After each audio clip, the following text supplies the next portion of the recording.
Welcome to FUS New Channel. Our new letter program today's includes the following.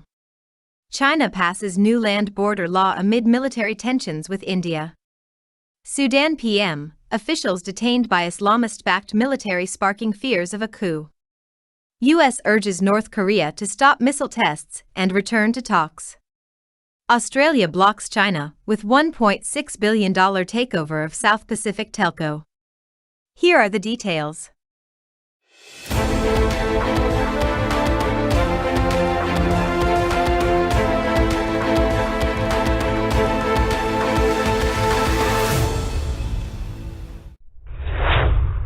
China passes new land border law amid military tensions with India. China's rubber stamp legislature adopted a land border law on October 23 amid a protracted standoff over disputed territory with India. The measure takes effect on January 1, 2022, and comes after a step-up in Chinese activity along its disputed border with India and Bhutan, known as the Line of Actual Control (LAC), at its Himalayan frontier. At the LAC, Chinese soldiers have been in a standoff with Indian troops since April 2020, with violent, deadly clashes breaking out in May, ending with a truce in June. Ongoing talks held between the corps commanders on the two sides now in their 13th round failed to reach a resolution again on October 10. This is the first time that the Chinese Communist Party in Beijing has outlined a dedicated law specifying how it governs and guards its 22,000-kilometer, 14,000-mile land border shared with 14 countries, including former superpower Russia, North Korea, Mongolia. The law says that China will formally combine defense of its land borders with efforts to increase social and economic development in border areas, including the disputed LAC.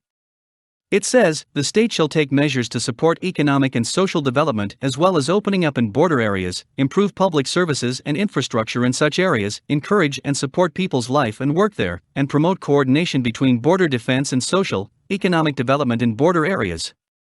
Protests in India have already erupted over China's construction of a village on land in India's state of Arunachal Pradesh, which China has defended by saying that it has never recognized India's claims in that region. The law also says the Chinese Communist Party will take effective measures to resolutely protect territorial sovereignty and land border security, the law says, adding it will protect and combat any act that undermines China's territorial claims and land boundaries.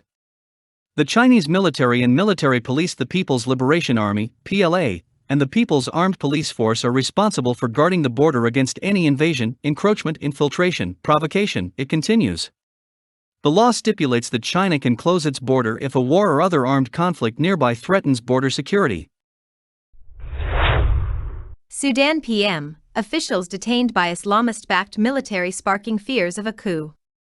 Cairo, Sudan's information ministry, says the country's interim Prime Minister Abdullah Hamdok is under house arrest and being forced by the country's Islamist-backed army to issue a message in support of a potential coup. The news comes as the United States expressed alarm over recent developments in the country, in a transition to democracy for more than 2 years after former autocrat Omar al-Bashir was removed from power. Early Monday, United States Special Envoy to the Horn of Africa Jeffrey Feltman said Washington was deeply alarmed by reports of the military takeover. The pro-Islamist military is said to have detained a number of senior Sudanese government figures, the country's information ministry said, as the country's main pro-democracy group called on people to take to the streets to counter the apparent coup. The ministry said the internet had been cut off and military forces closed bridges. NetBlocks, a group which tracks disruptions across the internet, said it had seen a significant disruption to both fixed line and mobile internet connections across Sudan with multiple providers early Monday. Metrics corroborate user reports network disruptions appearing consistent with an internet shutdown, the advocacy group said. The disruption is likely to limit the free flow of information online and new coverage of incidents on the ground. The country's state news channel played patriotic traditional music and scenes of the Nile River. Sudan has suffered political unrest since longtime autocrat Omar al-Bashir was toppled by mass protests. Monday's arrests come after weeks of rising tensions between Sudan's pro-democracy civilian and Islamist military leaders. A failed coup attempt in September fractured the country along old lines, pitting Islamists who want a military government against those who toppled al-Bashir more than 2 years ago in mass protests. In recent days, both camps have taken to the street in demonstrations. The UMA party, the country's largest political party, described the arrests as an attempted coup and called on people to take to the streets in resistance. Earlier, the Sudanese Professionals Association, a group leading demands for a transition to democracy, issued a similar call. The Sudanese Communist Party called on workers to go on strike and mass civil disobedience after what it described as a full military coup orchestrated by the Sovereign Council's head General Abdel Fattah Burhan. The Information Ministry said in a brief statement on its Facebook page that the whereabouts of the officials were not known. It did not provide details about who was detained. Earlier Monday, 2 officials confirmed that at least 5 government figures were detained.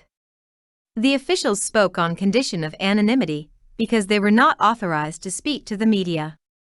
The officials said the detained government members include Industry Minister Ibrahim Al-Sheikh, Information Minister Hamza Balol, and Mohammed Al-Faki Suleiman, member of the country's ruling transitional body, known as the Sovereign Council, and Faisal Mohammed Saleh, a media advisor to Prime Minister Abdallah Hamdok. Under Hamdok and the Transitional Council, Sudan has slowly emerged from years of international pariah status under al-Bashir. The country was removed from the United States State Supporter of Terror list in 2020, opening the door for badly needed international loans and investment. The country's economy has struggled with the shock of a number of economic reforms called for by international lending institutions. Ayman Khalid, governor of the state containing the capital, Khartoum, was also arrested, according to the official Facebook page of his office. There have been previous military coups in Sudan since it gained its independence from Britain and Egypt in 1956. Al-Bashir came to power in a 1989 military coup that removed the country's last elected government. The arrests followed meetings the United States Special Envoy for the Horn of Africa Jeffrey Feltman with Sudanese military and civilian leaders Saturday and Sunday in efforts to resolve the dispute. Sudan's state new website highlighted the meetings with military officials. U.S. urges North Korea to stop missile tests and return to talks. Seoul, South Korea. A senior United States diplomat on Sunday urged North Korea to refrain from additional missile tests and resume nuclear diplomacy, days after the North fired off its first underwater-launched ballistic missile in 2 years. Sung Kim, the United States envoy on North Korea, spoke after meeting with South Korean officials to discuss North Korea's recent missile tests, while nuclear negotiations between Washington and Pyongyang remain stalled. "We call on the DPRK to cease these provocations and other destabilizing activities and instead engage in dialogue," Kim told reporters, referring to North Korea by its official name, the Democratic People's Republic of Korea. "We remain ready to meet with the DPRK without preconditions, and we have made clear that the United States harbors no hostile intent towards the DPRK," he said. Last Tuesday, North Korea fired a newly developed ballistic missile from a submarine in its 5th round of weapons tests in recent weeks. South Korean officials said the submarine-fired missile appeared to be in an early stage of development. That marked the North's first underwater launch test since October 2019, and the most high-profile one since President Joe Biden took office in January. Missiles fired from submarines are harder to detect in advance and would provide North Korea with a secondary, retaliatory attack capability. Tuesday's launch violates multiple United Nations Security Council resolutions that ban any activity by North Korea in the area of ballistic missiles. Kim said the test poses a threat to the international community and is concerning and counterproductive to efforts to promote peace on the Korean peninsula. Kim's South Korean counterpart, No Kyu-duk, said the two had an in-depth discussion on Seoul's push for a symbolic declaration to end the 1950-53 Korean War as a way to bring peace. No said he and Kim also reaffirmed that North Korea's issues of concern can be discussed once talks are restarted. The United States-led talks on ending North Korea's nuclear program have been largely stalled since early 2019, when a summit between President Donald Trump and North Korean leader Kim Jong-un collapsed due to disputes over United States-led sanctions on the North. The Biden administration has repeatedly said it's ready to meet North Korea anywhere and at any time without preconditions. But North Korea says a return to talks is conditional on the United States dropping what it calls hostile policy, an apparent reference to the sanctions and regular military drills between Washington and Seoul.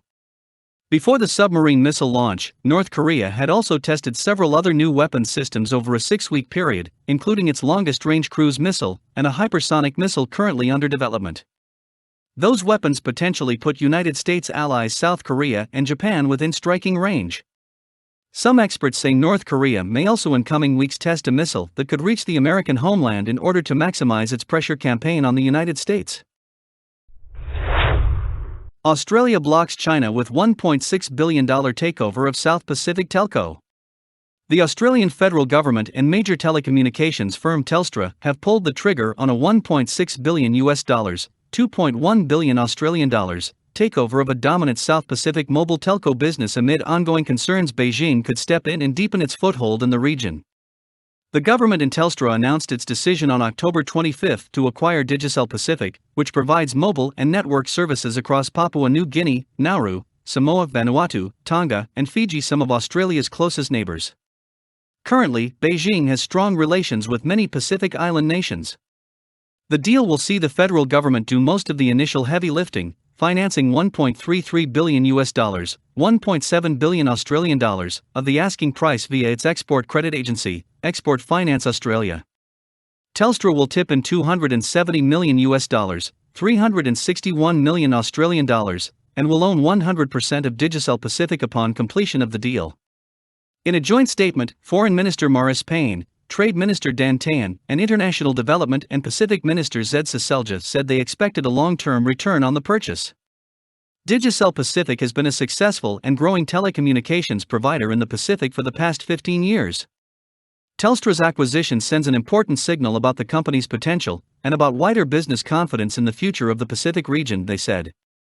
The acquisition also reflects the government's commitment, as part of its Pacific Step-Up, to support the development of secure and reliable infrastructure in the region, which is critical to the Pacific region's economic growth and development. Andy Penn, CEO of Telstra, said it was a unique and very attractive commercial opportunity.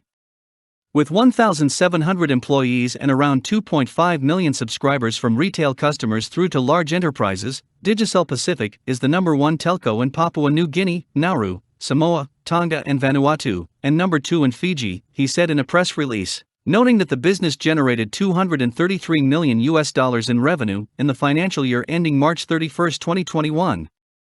Australia's move comes amid concerns a Chinese state-backed enterprise, like China Mobile, could swoop in and acquire the business, which was founded in 2006 by Irish entrepreneur Dennis O'Brien.